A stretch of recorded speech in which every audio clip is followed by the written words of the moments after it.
Bom dia, galerinha do nono ano! Vamos acordando aí que a aula de história já começou, viu? E hoje nós vamos dar início a mais um capítulo. É o capítulo 3, Revoltas na Primeira República. Bora lá?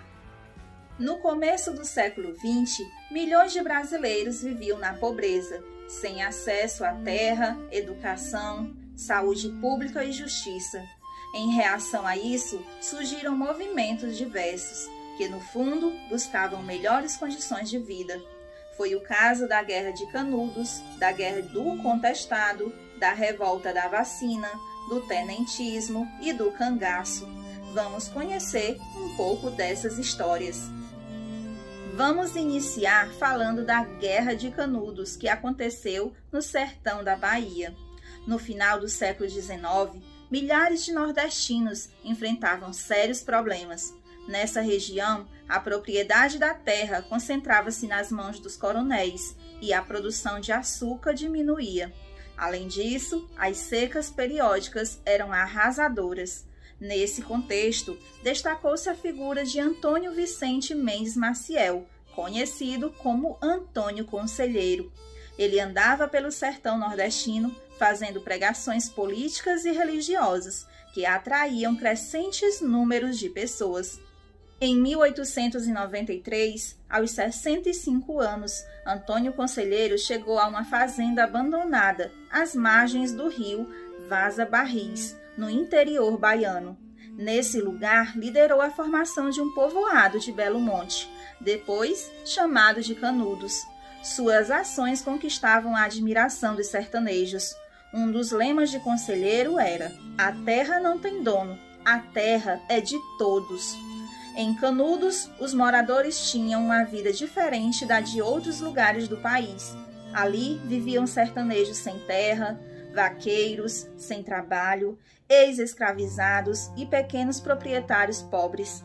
A comunidade tornou-se um refúgio para homens e mulheres que tentavam escapar da opressão dos coronéis. Em pouco tempo, a população de Canudos cresceu, reunindo cerca de 20 a 30 mil habitantes. Os inimigos de Canudos afirmavam que ali era um refúgio de fanáticos e de monarquistas. Para muitos líderes da Igreja Católica, Antônio Conselheiro e seus seguidores desrespeitavam o catolicismo. Já para os latifundiários e autoridades do governo, Canudos era uma ameaça, pois seus moradores ocupavam terras e não pagavam impostos.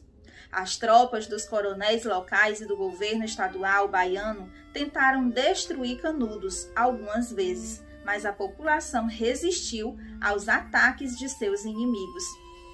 Contudo, em 5 de outubro de 1897, cerca de 10 mil homens armados foram enviados pelo ministro da Guerra para atacar e destruir Canudos. A grande maioria dos moradores morreu defendendo sua comunidade, numa das lutas mais trágicas da República. Outro conflito bastante importante que marcou a história do Brasil durante a República foi a Guerra do Contestado, um conflito que aconteceu na divisa dos estados do Paraná e de Santa Catarina. Nessa região, milhares de pessoas viviam em condições difíceis. Muitas trabalhavam para fazendeiros locais ou para empresas estrangeiras. Os problemas sociais e a disputa pela terra se agravaram quando a empresa estrangeira passou a contratar, em troca de baixos salários, pessoas de outras localidades para construir a ferrovia que ligaria São Paulo ao Rio Grande do Sul. Vamos observar o mapa.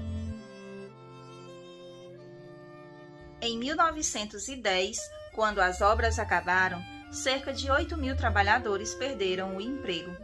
Como não tinham condições de voltar para suas terras de origem, continuaram a viver na região. Com a conclusão da ferrovia São Paulo-Rio Grande do Sul e o término das obras adjacentes, proclamamos o fim da necessidade dos devidos operários. E faz-se entender a quem interessar postos que a partir de hoje encontram-se todos dispensados de seus préstimos à ferrovia. Sendo assim, desfaça o laço empresa-trabalhadores. E o que isso quer dizer? Quer dizer que acabou. A ferrovia está pronta, estão todos dispensados. Mas nós não temos pra onde ir! Quando de emprestado? Bora daqui! Senão acabo com a raça de vocês. Sem casa e sem dinheiro, muitos participavam de invasões de terras, enquanto outros se ofereciam como jagunços aos coronéis locais. A comunidade do Contestado, liderado pelo monge José Maria, tinha governo próprio, normas igualitárias e não obedecia às autoridades da República.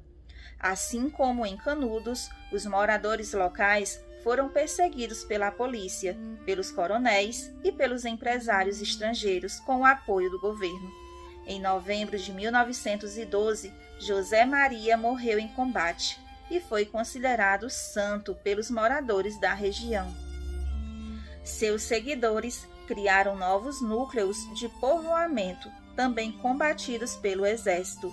Os últimos núcleos foram destruídos por cerca de 7.000 homens armados.